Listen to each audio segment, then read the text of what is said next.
Você está ouvindo o Psicotalks, um podcast independente. E aí, pessoal, boa tarde. Estamos aqui com mais um, não é muito tempo sem um episódio do Psicotalks, nós estamos retornando. Hoje o nosso assunto é sobre um tema que motivou a existência do próprio projeto, que é sobre o protagonismo existente. Hoje a nossa convidada é a Juliana Rosa Alves Borges, doutora em Educação pela Universidade Federal de Berlândia, autora da tese Representações Sociais sobre o Protagonismo Estudantil na Praxe de Professores de Ciências da Natureza e de suas Tecnologias. Ao longo da pesquisa, Juliana ela problematiza como o protagonismo estudantil ele vem sendo pensado dentro da escola e especialmente diante das reformas educacionais, das pressões curriculares e das próprias condições do trabalho docente. E mais do que discutir metodologias, ela provoca uma reflexão sobre autonomia, participação, escuta e emancipação dentro do processo educativo. Juliana, bem-vinda. Muito obrigado por aceitar nosso convite. Fica à vontade, se puder falar. É um grande prazer estar aqui com vocês nessa tarde, né? Fico muito contente de vocês terem, né, esse interesse de conversar sobre o tema, um tema necessário, não apenas no que diz respeito à esfera social, mas também ao desenvolvimento cognitivo e emocional de milhões de jovens brasileiros, né?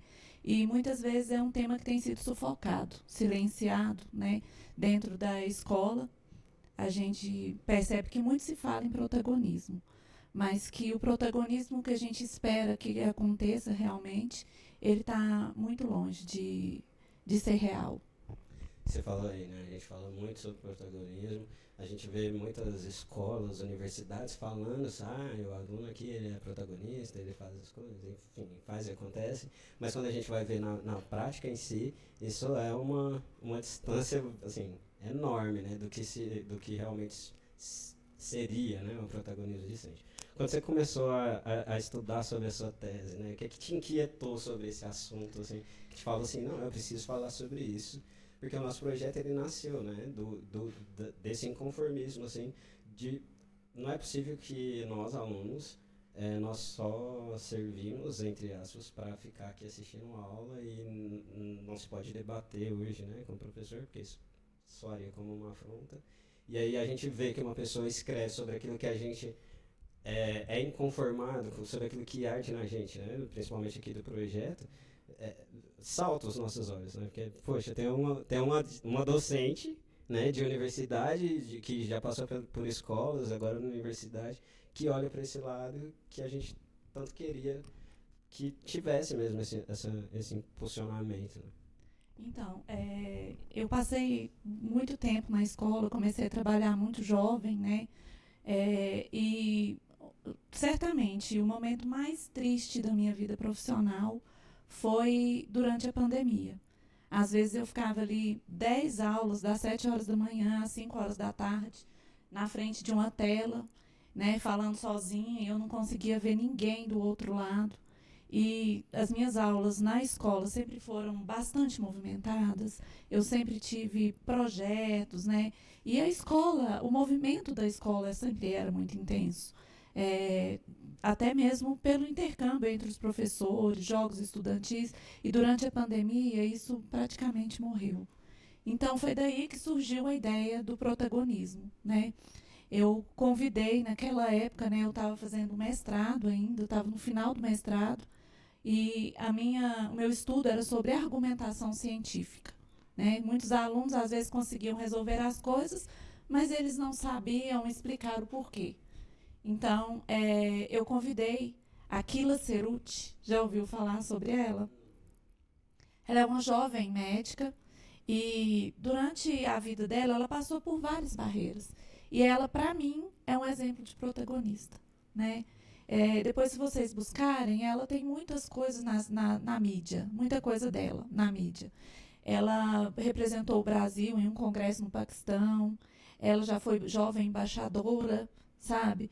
E, assim, ela sofreu violência durante o período de infância dela, violência doméstica, ela teve um período difícil para o ingresso na faculdade, ela vendia doces, trabalhava como garçonete para até ela se formar, né? Então, assim, eu olhando para a história de vida dela, eu percebi, gente, isso pode ser uma inspiração para muitos alunos meus. Inclusive, para mim, ela foi uma inspiração. É uma pessoa que até hoje eu tenho contato e eu admiro profundamente, né? Então, assim, eu convidei ela para dar uma palestra. E a repercussão foi tão grande no âmbito da escola que isso me motivou a aprofundar no tema, sobre o protagonismo. Então, qual que é o nome dela? É Kila Ceruti. Depois você coloca aí também o nome dela aí para o pessoal procurar também. Na sua tese, ela aparece uma crítica muito importante sobre a falsa ideia de autonomia, né? Principalmente dentro da escola.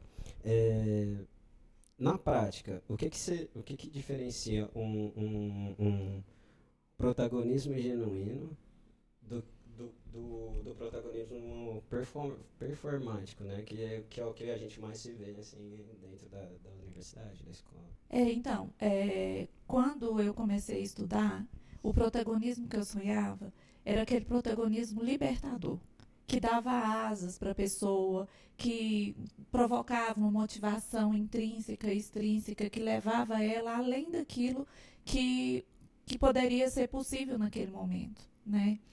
E com o passar do tempo, eu vi que tudo isso era uma falácia do sistema, que eu estava enganada sobre a minha própria ideia de protagonismo.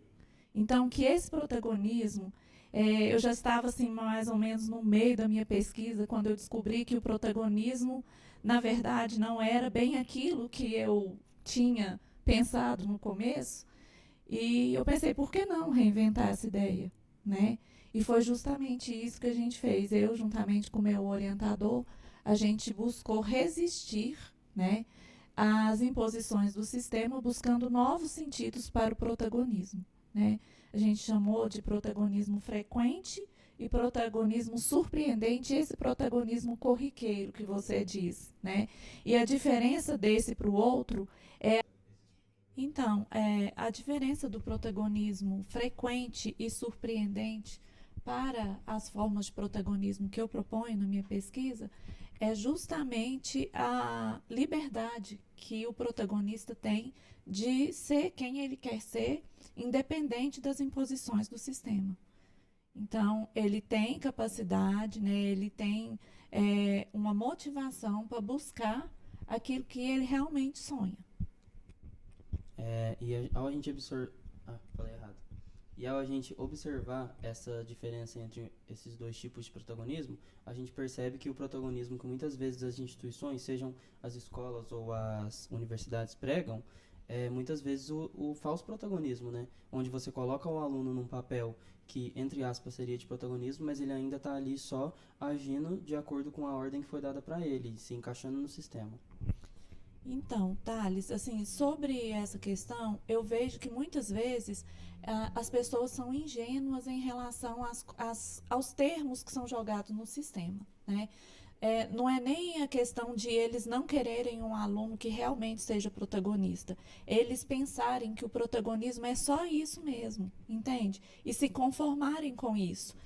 O docente hoje, ele foi levado a acreditar que o protagonismo é esse protagonismo mesmo que os organismos internacionais colocaram na mídia, que colocam o aluno como numa perspectiva proativa, né, de estar cumprindo ordens, simplesmente uma lista de tarefas, ou então numa perspectiva ativista, de estar acudindo a algo que é responsabilidade do poder público.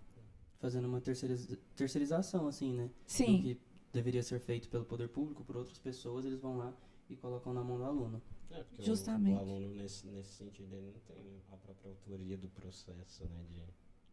Justamente, é tudo proposto. E muitas vezes, né, o que assusta mais é que os planos de aula hoje em dia eles já são colocados para o professor.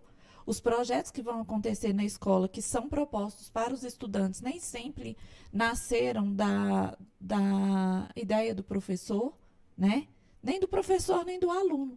Tanto o professor se torna uma marionete. Um executor das próprias tarefas, né? Quem seria o protagonista ali?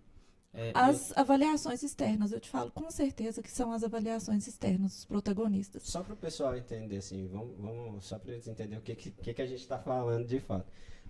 O protagonismo esqueci o nome. Estudantil. Os dois protagonismos. Frequente e surpreendente. Isso. Vamos falar sobre o protagonismo frequente. O que seria o protagonismo frequente para o pessoal entender? Tá, o aluno que é considerado como um protagonista, nesse caso de protagonismo frequente, é aquele aluno que cumpre com as obrigações na escola. É aquele aluno compromissado, participativo, né? A maioria das ações docentes hoje visa esse aluno, né? O envolvimento desse aluno. Ele cumpriu com o que foi proposto, então ele já é considerado ali um aluno protagonista. Já o surpreendente é assim, às vezes o professor passou um trabalho, o aluno foi um pouquinho além daquilo que o professor falou.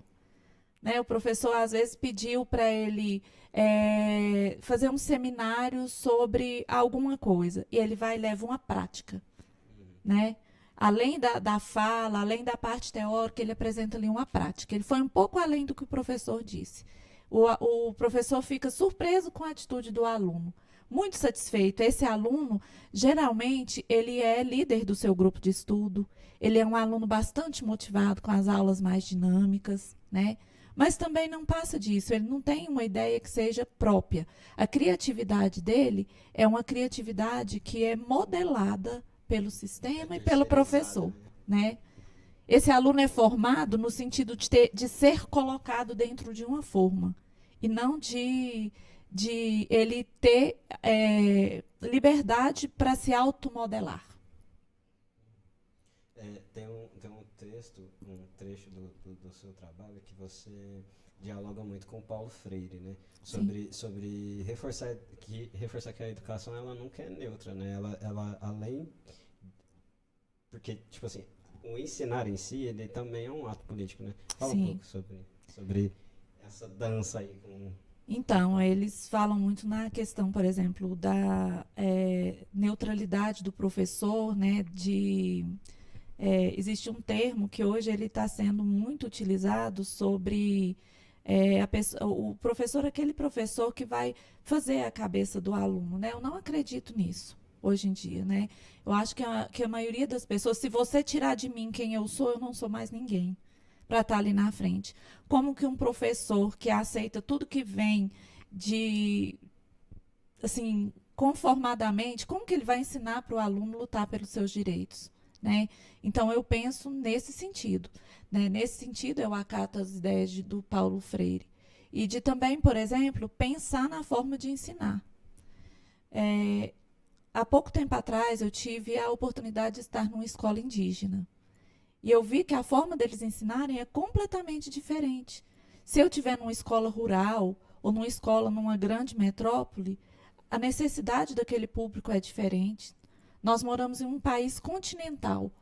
Como que numa escola brasileira, uma escola tão diversa, a gente pode prezar pela uniformidade no currículo?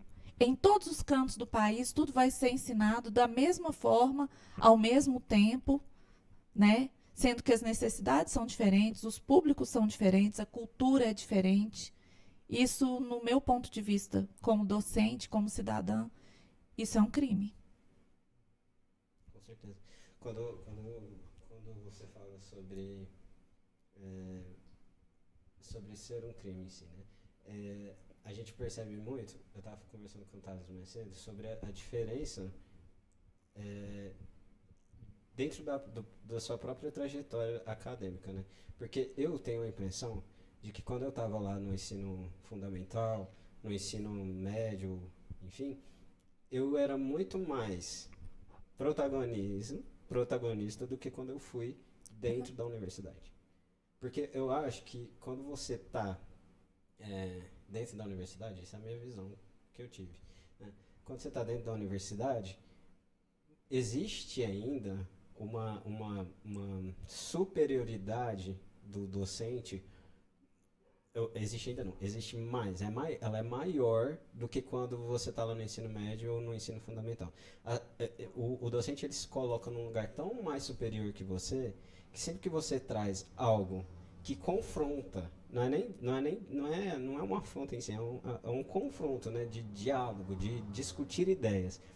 Isso vira uma afronta para esse professor, e aí parece que você está cometendo um crime com ele, de trazer uma outra visão que não sistêmica do que ele traz, que sai fora da caixinha, que aquilo ali para ele é tipo assim, chega a ser um crime para ele, você, quanto aluno, achar que sabe mais, mas não é nem no ponto de que você sabe mais, né? Porque eu vou te dar um exemplo.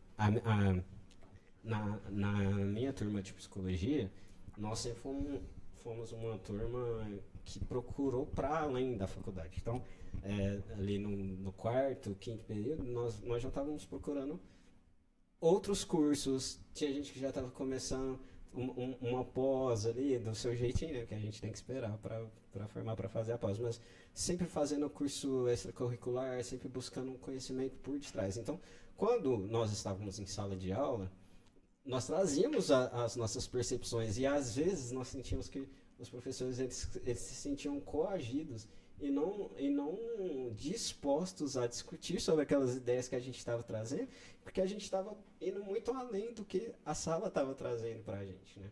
Porque apesar de na universidade você aprofundar um pouco mais o seu conhecimento, ele ainda é limitado sobre tudo que se propõe diante da profissão, né? A sua profissão é física, né? Então, a nossa é psicologia. A física é muito além daquilo que você aprendeu na graduação, que você precisa se renovar, buscar outros caminhos, quanto na psicologia, quanto qualquer outra profissão.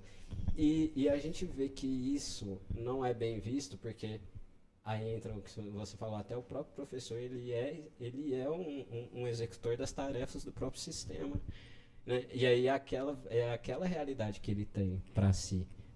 E talvez seja aí que entrou também a sua crise existencial que você estava falando aqui, né? Sim, então, eu penso que até essa visão do professor também é uma falácia do sistema.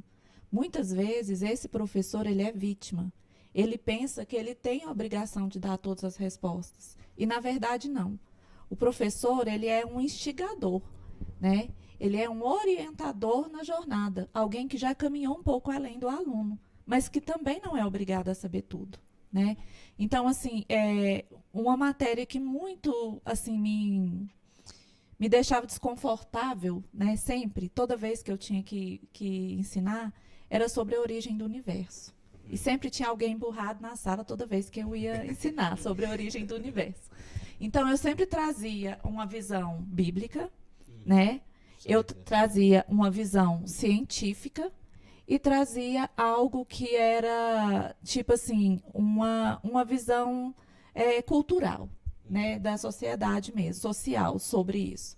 E eu falava com eles, você pode escolher qual que é melhor para você. O importante é que você tenha argumentos para defender as suas ideias.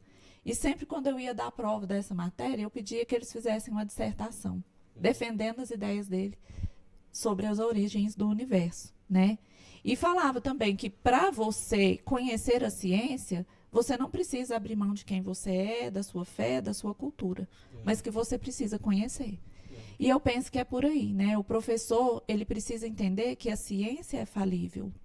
A ciência, ela está em constante evolução, que algo que hoje é aceito como verdade, amanhã já foi ultrapassado. Né? Então, a gente tem que ter isso em mente. E é tão bonito também você saber reconhecer que você não sabe tudo. Sim. Né? Que às vezes um aluno, não sei para você, mas às vezes um aluno chegar e te trazer uma visão dele sobre tal assunto e você não ter uma opinião, você quanto professora não ter uma opinião formada sobre aquilo e procurar através do que ele te traz também, ter a sua própria narrativa sobre isso, eu acho que é uma construção muito orgânica que fica muito bonita, né? Porque, tipo, você falar, eu não sei, é muito mais bonito do que você tentar buscar algo de algum lugar que nem vai fazer sentido, talvez, para trazer a resposta daquela situação. Então, assim, eu vejo que o grande desafio do professor da minha geração hoje é a questão tecnológica. Porque a geração de vocês, eles têm o domínio da tecnologia muito mais do que a gente. Acesso ao conhecimento assim? Então, desde criança, tem crianças que mexem com computador e celular, né? E eu sou de uma geração que no começo não tinha isso, né? Eu vivenciei as duas versões, né? Então, assim, eu vejo que essa é uma forma de provocar o protagonismo estudantil. Falar, olha, eu preciso da sua ajuda nisso. Você é melhor que eu aí. Vamos unir forças. E do não contrário é? também, né? Porque é da mesma, você fala, a geração de vocês é muito tecnológica, sim. Sim. Somos muito tecnológicos. Mas até que ponto isso também é bom, né? Porque hoje a gente está, por exemplo, com a inteligência artificial, que ela traz tudo pronto e ela não... você também não precisa ter o seu próprio raciocínio sobre algo, né? Porque ela já te traz isso. Mas é importante também, talvez, trazer um pouco do que você viveu lá atrás, da sua geração, do que você aprendeu até aqui, para ter esse equilíbrio, né? Olha, Sim. a toda a tecnologia que tem hoje, que te dá acesso ao conhecimento, é positivo, mas você precisa produzir o seu conhecimento. Sim, também. com certeza. E essa sua fala me fez pensar que no que você tinha dito, que muitas vezes os professores são vítimas desse sistema também e que eles agem de acordo com essa lógica de reprodução. E você, como docente, além, é claro, da sua pesquisa, porque você chegou a comentar com a gente que durante a pesquisa sua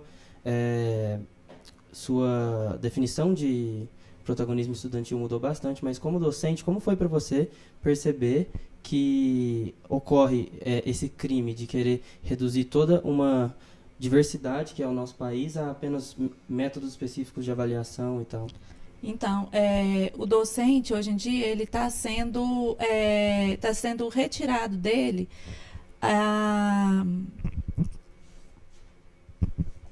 como que eu posso dizer assim? A capacidade, não a capacidade, mas a necessidade de ser um ser pensante, né? E isso causa, de certa maneira, né, pelo menos causou em mim o meu adoecimento.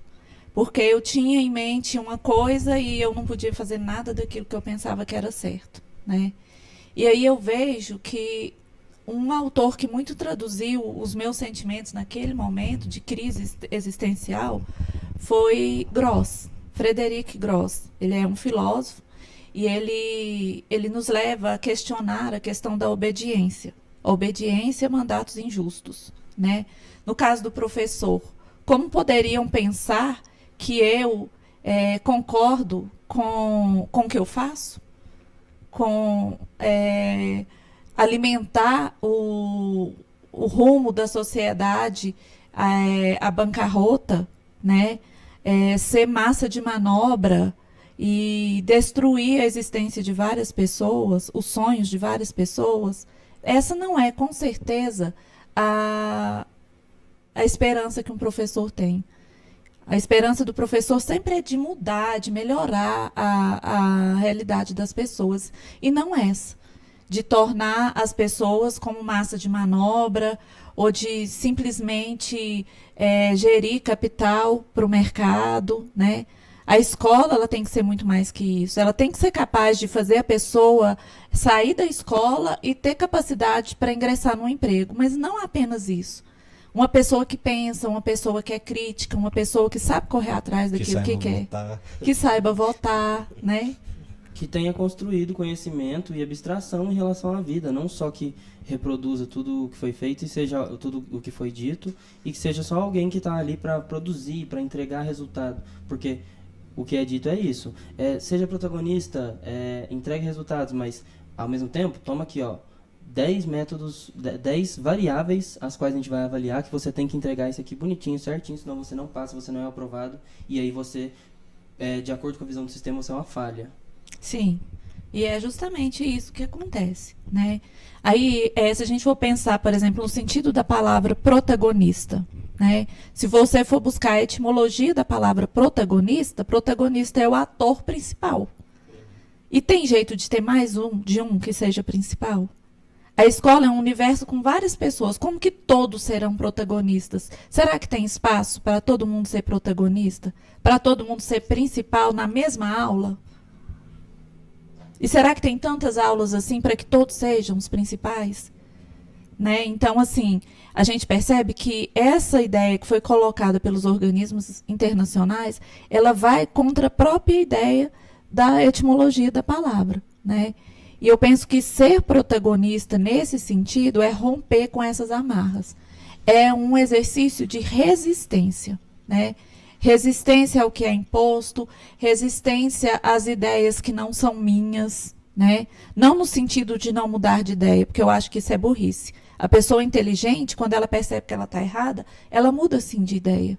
Não é nesse sentido, mas é no sentido de defender as minhas ideias, né? É o que você falou, né? Hoje a sua ideia é essa, mas amanhã ela já é outra. Ela pode. A gente tá, Sim. o mundo, né? Ele está em constante mudança. Então, se você não vai se buscando mesmo esse movimento de mudança em si mesmo, como ser humano, você vai Então, sempre estar nesse lugar, né? do ponto de vista do professor, né? Quando eu preparo uma aula, assim, para mim, super estimulante, tá? Eu chego lá e o aluno está me perguntando outra coisa que não tem nada a ver. Isso eu chamei de protagonismo insistente, porque é algo que inquieta aquele ser, né? Ele quer saber, ele quer buscar aquele conhecimento, né? E às vezes é o conhecimento que está na minha área, mas não é o que eu estou falando ali para ele naquele momento. E o que tem de mal? Se o professor, né, ele está ali para atender aquele estudante, por que ele não pode deixar um pouquinho de lado o plano de curso e atender aquele estudante? E dar asas para aquilo que ele está perguntando, que muitas vezes pode ser algo até mais importante do que o que foi proposto para a aula. Eu acho que um lado disso pode ser o medo que os docentes têm, às vezes, de perder o controle, talvez. Porque o que é instituído ali é que eles têm o controle. E talvez fugir dessa dinâmica onde eles têm o controle seja um pouco, sei lá, assustador. Eu acho que também pode ser um pouco mais cômodo, né? Eu creio que não necessariamente assustador, mas desconfortável é bastante, né?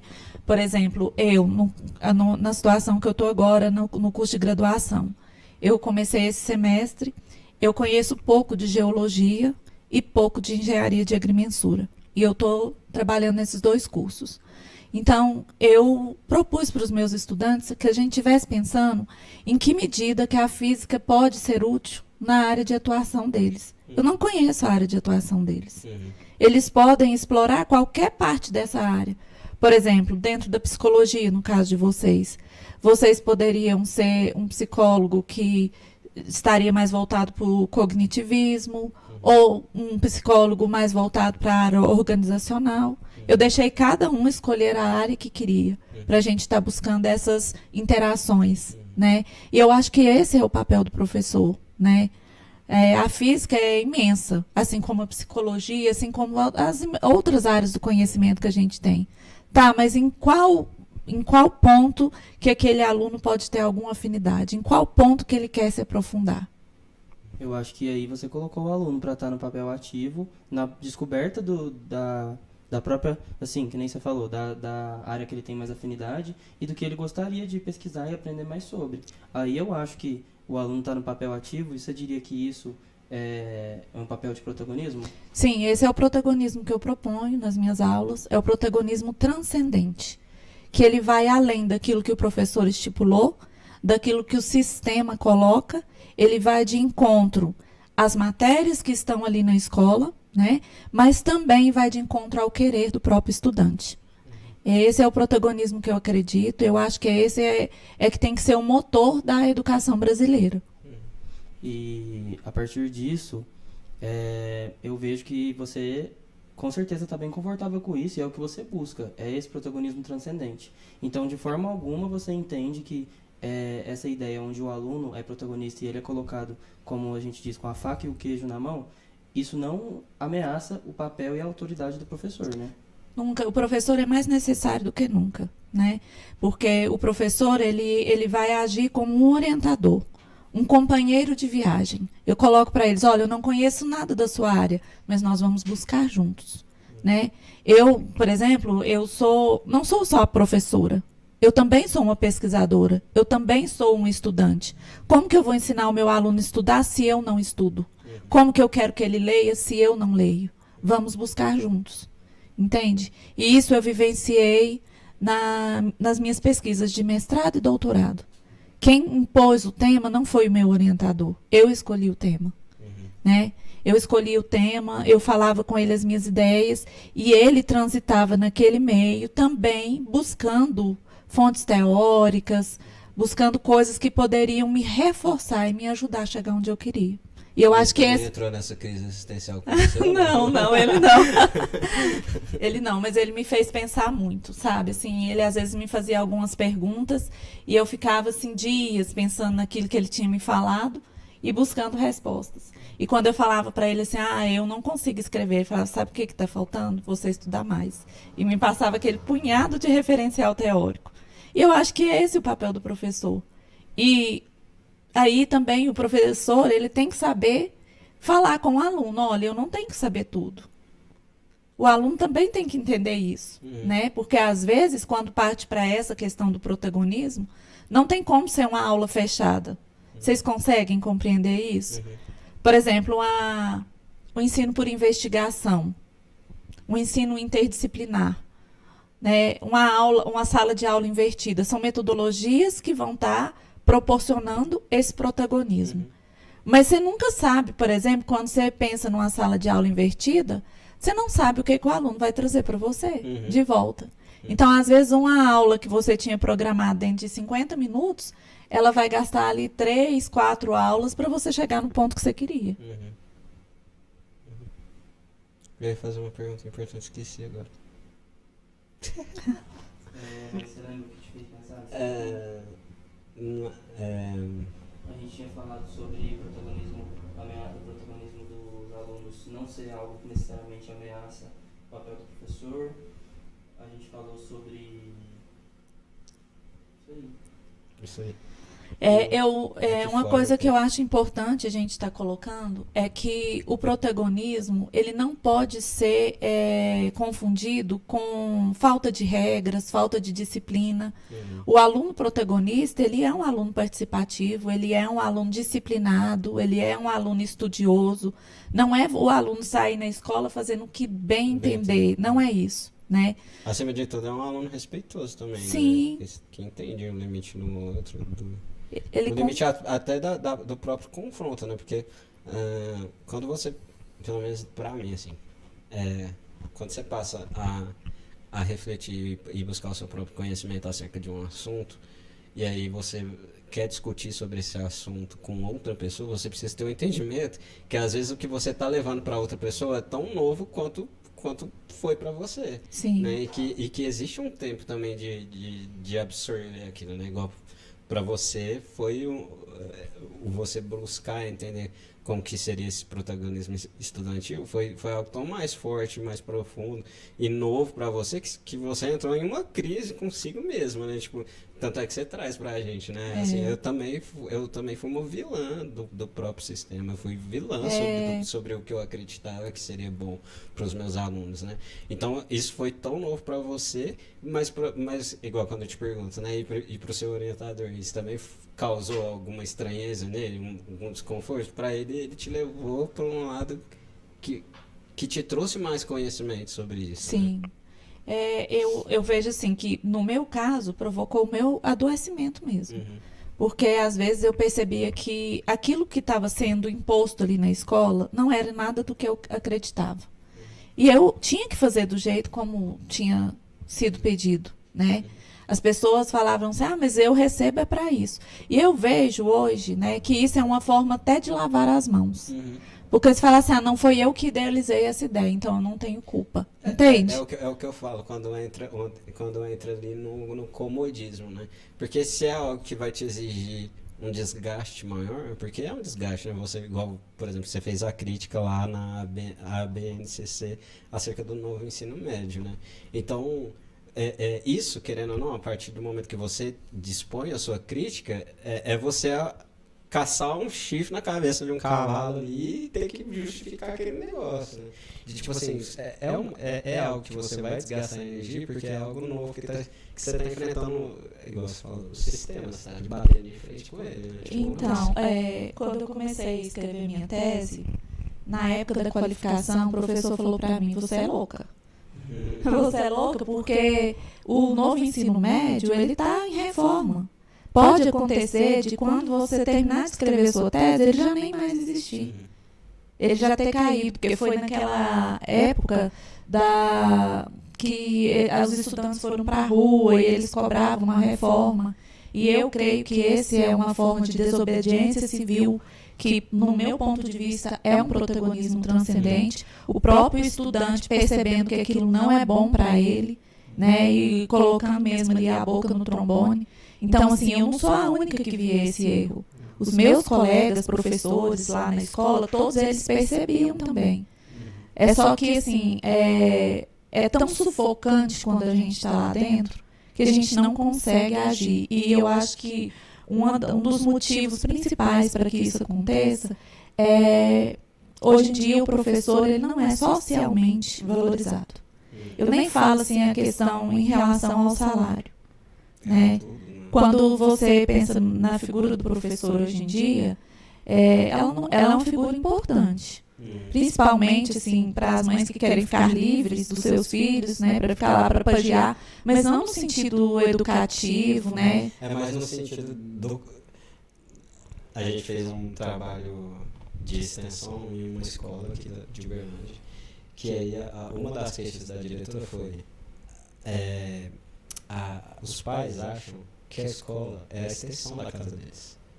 Que a gente aqui tem a obrigação de educá-los, de educar as crianças, mas não no sentido de educar em questão de conhecimento, mas de educar em questão de costumes, de valores, de como se portar, essas coisas que não é. Então, igual você traz, né? A mãe, ela considera o professor importante porque vai ficar com o filho dela. Então, e assim, se a gente for pensar, tem várias coisas fora da escola que influenciam a escola.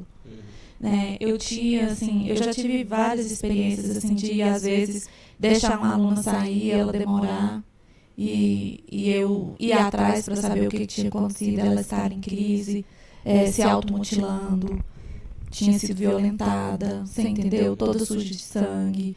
Eu já tive a experiência de ser agredida por um aluno várias vezes, com gritos, com palavrões. Um dia eu perguntei para ele, para mim, cara feia é fome, você tá com fome? Ele, professor, eu tô morrendo de fome. Eu falei, então vem cá, eu vou te arrumar um almoço. Entende?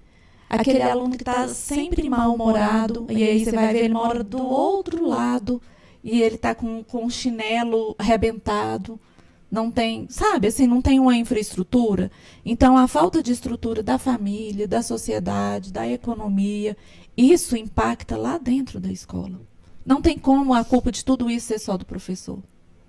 E acaba que, nessa dinâmica, onde não necessariamente a escola é a extensão da casa do aluno, mas ele chega lá e não tem como esses problemas irem embora. Ele está lá com esses problemas, com insegurança alimentar, vulnerabilidade social. O professor não acaba agindo só como professor quando ele está ali. Que nem você disse, você já acolheu seus alunos, você já acolheu tanto emocionalmente quanto em questão até de ajudar com uma refeição. Então acaba que você é uma professora, mas você escapa, as coisas que você às vezes tem que fazer escapa ao seu cargo. Então muitas vezes o professor é sempre o criticado ali, mas muitas vezes as pessoas não sabem as coisas pelo que o professor passa dentro da escola, as coisas às quais ele é submetido.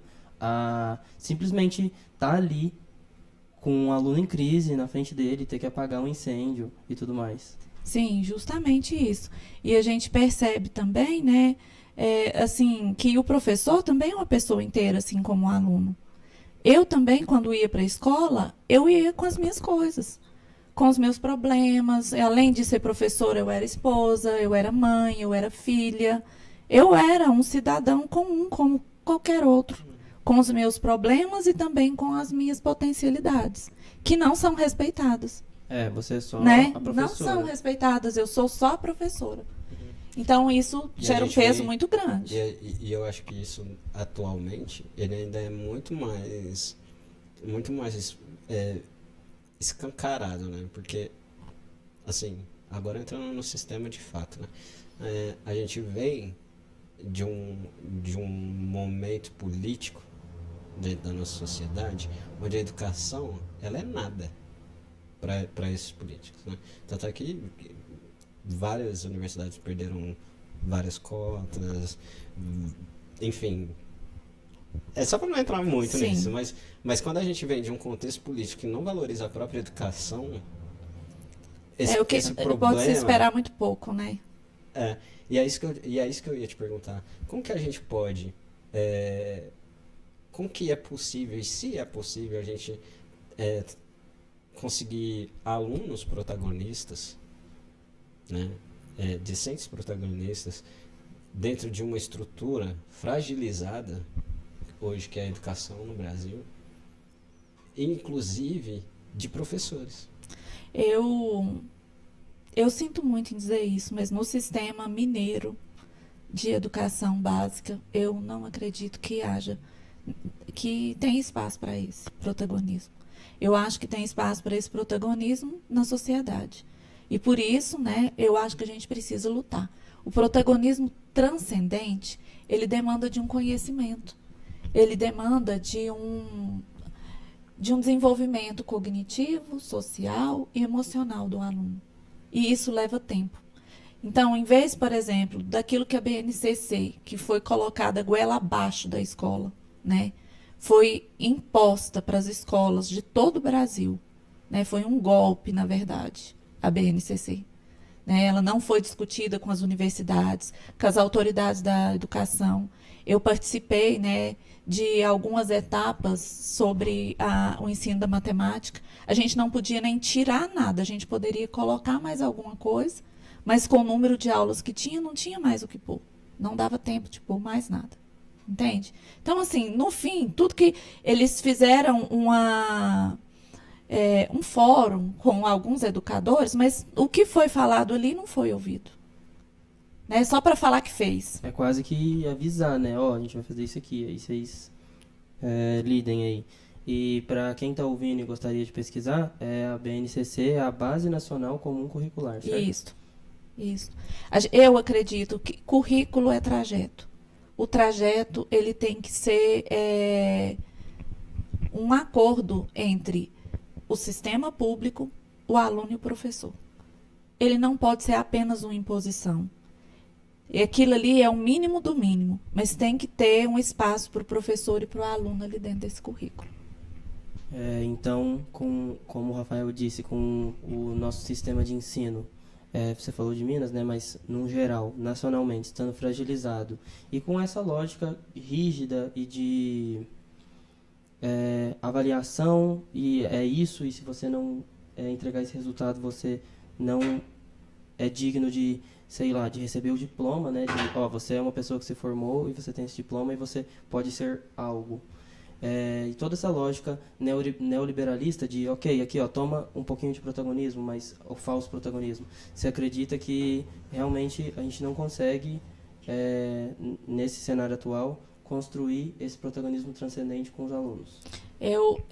Durante o tempo que eu estive na escola e durante o tempo que eu desenvolvi a pesquisa, eu pude vivenciar isso com uma única aluna, né? E ela me pediu ajuda para desenvolver um projeto próprio dela, né? Inclusive uma aluna da educação especial, uma menina que eu tenho um carinho tremendo, né? Uma pessoa muito especial e estudiosa, e assim, aquela pessoa que realmente ela se sobressaía nas minhas aulas. E eu não tive como ajudá-la, porque a demanda de coisas era tão grande, mas tão grande, que eu não consegui auxiliá-la naquele momento que ela precisou, para desenvolver o projeto pessoal dela. Que não era um projeto que ia contra o que estava na escola, mas não era exatamente aquilo que estava sendo trabalhado. Nossa Senhora. Essa parte pegou? Pegou demais.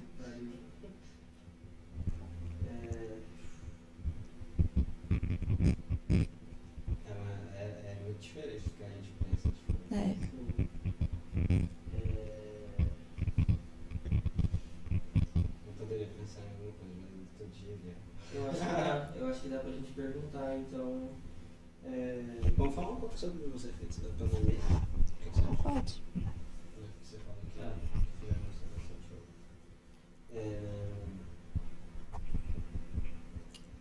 bastante. Anteriormente você falou. Você falou? Falei. Anteriormente você falou sobre o que na pandemia que você sentiu assim uma. Como é que eu vou falar? Pode falar o impacto que a pandemia causou Na escola, na escola no ambiente geral. escolar. Não, mas você tinha falado alguma coisa específica. Eu falei que foi a minha vivência durante a pandemia que me levou a pesquisar sobre isso. E que ela falou que tinha tipo 10 aulas por dia e que ela ficava falando sozinha com a tela. Uhum. Já foi. Tá.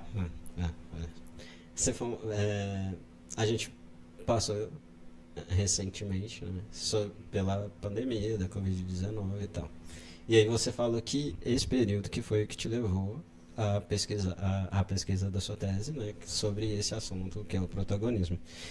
Você percebe que percebe, lógico, e como a pandemia ela modificou aí a forma que os estudantes eles se relacionam com a escola, com a aprendizagem, com a sua própria participação, com o próprio conhecimento. Fala um pouco sobre a sua experiência dentro da pandemia. Então, a escola, eu percebo assim, que tem muitos alunos que às vezes não gostam de estudar, mas eles gostavam de estar na escola, né? E depois da pandemia, não mais. Né? As relações ficaram muito estremecidas durante a pandemia, né? Qualquer coisinha era motivo de discórdia na escola, porque as pessoas, elas desaprenderam de estar juntas, né? Convívio social, né? Isso, o convívio social ficou... E parece que a gente está cansado, né, de ser, assim, parece que não existe mais essa energia, né, Justamente, e assim, agora isso está sendo retomado, né? Mas assim, a gente percebe que ao mesmo tempo que as redes sociais, a tecnologia, ela ajudou muito algumas pessoas, ela também deixou muita gente para trás, muita gente que não tinha acesso. Então, por exemplo, na época da pandemia, no caso, às vezes uma casa com 3 pessoas, com 3 alunos que tinham aula no mesmo horário, nem todos 3 tinham um celular para acompanhar as aulas. Uma família carente, entende? Então, assim, muita gente ficou para trás durante a pandemia. As relações ficaram estremecidas, a escola passou a ser vista de forma diferente. Parece que hoje não existe mais reprovação, né? Não, mas isso já é uma coisa um pouco antiga, né? Assim, Conselho de classe, etc. o conselho de classe até tem, mas o conselho de classe hoje em dia, ele visa sempre uma aprovação automática do aluno, né? Eu, como docente, eu não sou a favor de reprovação, mas também não sou a favor de aprovação automática. Porque o aluno vai, assim, a visão que eu tenho é que o aluno ele vai passar do jeito que ele está. Isso tira do aluno a responsabilidade dele ser protagonista, dele buscar algo que realmente ele quer, dele se envolver com a escola, né? Então, eu creio assim, que embora não seja o ideal, a reprovação ela é necessária no ambiente escolar, porque na nossa vida a gente é reprovado, né? E constantemente. Assim, enfim, né, tudo o que aconteceu, a minha tese, o mestrado, o doutorado, o protagonismo, ele me fez querer ser protagonista na minha vida. E foi isso que eu fiz, eu dei uma virada de chave, né? Eu estava num momento super difícil, resolvi estudar para o concurso, porque eu não estava satisfeita com aquilo. Né? Então, assim, eu penso que essa tem que ser a ação dos estudantes mesmo. Olha, essa vida que eu quero, não, então eu vou lutar para conseguir ser isso ou chegar em tal lugar, né? O movimento a partir da insatisfação, né? Que muitas vezes não é o que acontece. Sim. Mas, você acha que a gente já... Não, só mais uma pergunta. É porque quando a gente fala de protagonismo, e aí a gente traz muito o movimento do estudante de buscar, né, seu próprio conhecimento, sua própria visão, sua própria narrativa, enfim.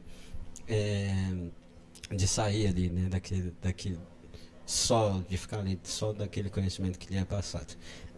Mas eu quanto psicólogo agora, eu também tenho que pensar por um outro lado. Sim. Né? E aí eu quero ver o que você pensa sobre isso. Uma das coisas que a gente mais ouve dentro da psicologia é sobre a escuta. Sim. Né? Sobre a escuta ativa, de a gente ter uma escuta mais ativa, principalmente sobre o que é do outro. Né? E eu entendo também, dentro do protagonismo, essa escuta também ela é necessária para se fazer um protagonista. Né?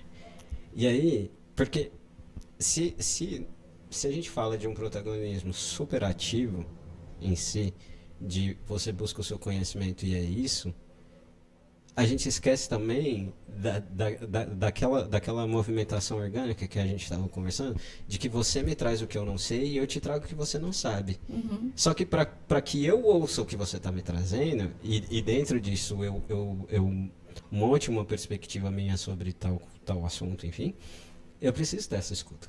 Sim. Né? E o que você pensa, assim, Eu da penso... escuta dentro desse assunto do protagonismo? Eu penso que ela é vital. O protagonismo não acontece sem essa escuta. A pessoa, ela é uma pessoa inteira. O desenvolvimento dela tem que ser completo. E como a gente falou, por exemplo, se eu vou conversar com uma pessoa sobre um determinado assunto, mas tem outras coisas incomodando ela, aquilo vai aflorar. Talvez no momento da conversa, que nem é o momento propício para aquilo. E o profissional da educação, ele tem que estar pronto para isso, para essa escuta, né? Às vezes, alguns detalhes da vida da pessoa fazem diferença nas escolhas dela, né? Nas escolhas profissionais, nas escolhas educacionais, nas amizades que ela escolhe mesmo, né? Para a vida. Então, eu penso assim, o professor conhecer o aluno é essencial, né?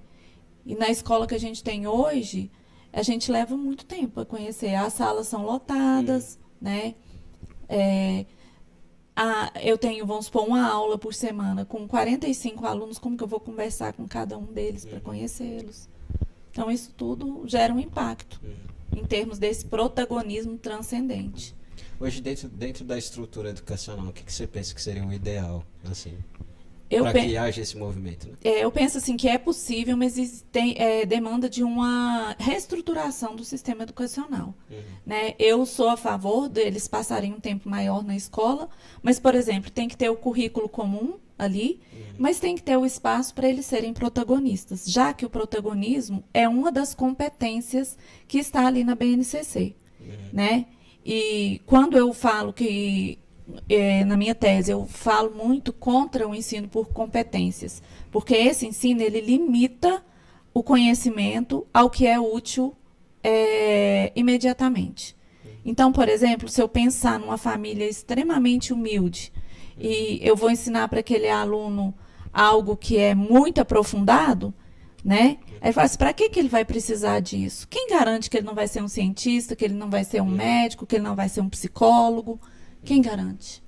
Eu não posso tirar essa oportunidade dele. Né? Então, assim, nesse sentido, eu creio que os itinerários formativos que trazem uma formação profissional precária, eles têm que ser retirados do currículo e tem que, por exemplo, gerar oportunidades de orientação dentro da escola. Professores orientadores, assim como acontece na pós-graduação, mas no nível de cada estudante. Por exemplo, no ensino médio, a pessoa que tem afinidade com a área de exatas. Então, ela vai desenvolver uma pesquisa junto com os professores da área de exatas.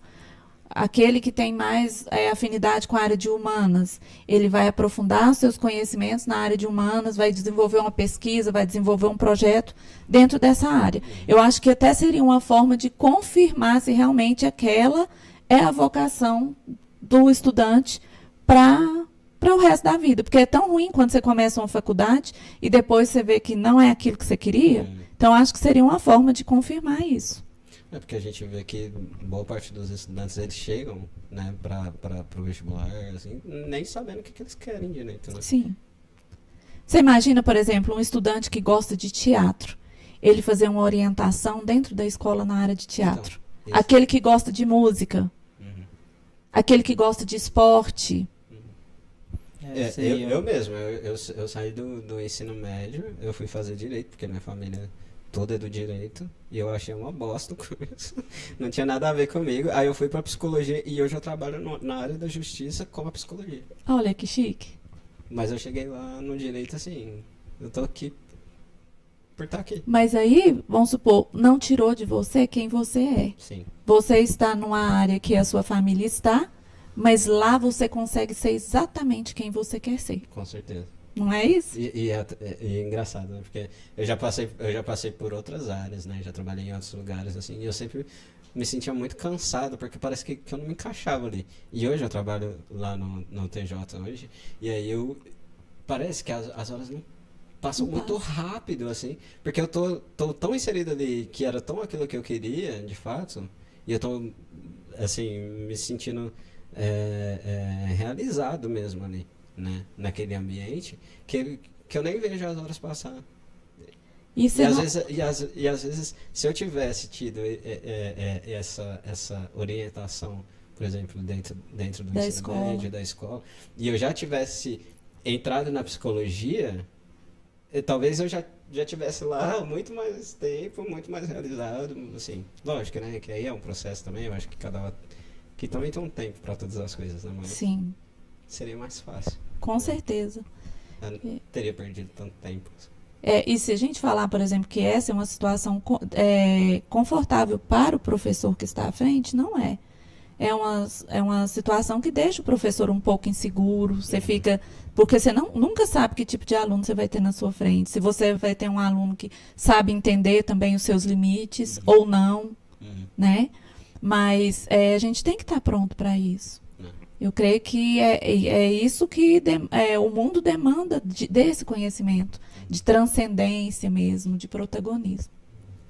E eu acredito que a alternativa seja essa mesmo, uma reforma nesse sistema, para que o professor tenha nas mãos as ferramentas para manutenção dessas potencialidades desses alunos, né? Porque aí o professor e o aluno vão entender juntos ali as vocações e as vontades.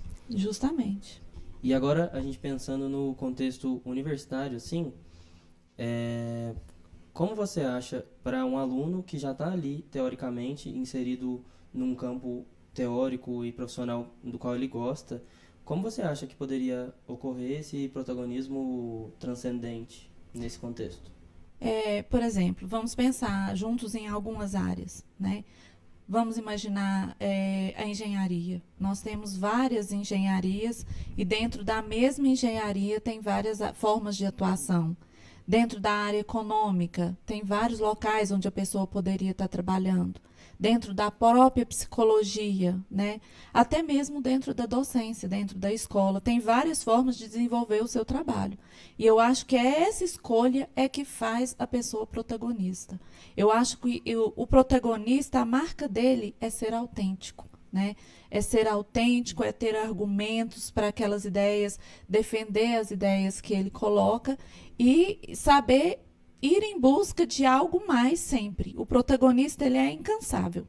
Esse protagonista transcendente, ele é incansável, porque quando ele chega em algum lugar, ele sempre vai estar buscando mais e mais, sabe? Mais conhecimento, mais ações que possam transformar a sociedade, né? Eu penso assim no protagonismo transcendente como uma forma da gente mudar questões sociais que nos incomodam, né? Não apenas como ascensão pessoal, individual, mas como também algo que possa impactar no coletivo. Porque uma pessoa feliz, uma pessoa bem-sucedida, ela impacta ali no entorno dela, na família, nos amigos. Então, eu penso nesse sentido. No sentido até de se tornar mudança ali onde você está atuando, né? De fazer uma mudança, que nem você disse, no coletivo mesmo. E... trazendo, talvez, uma inovação para aquela área, né? Sim, muito interessante.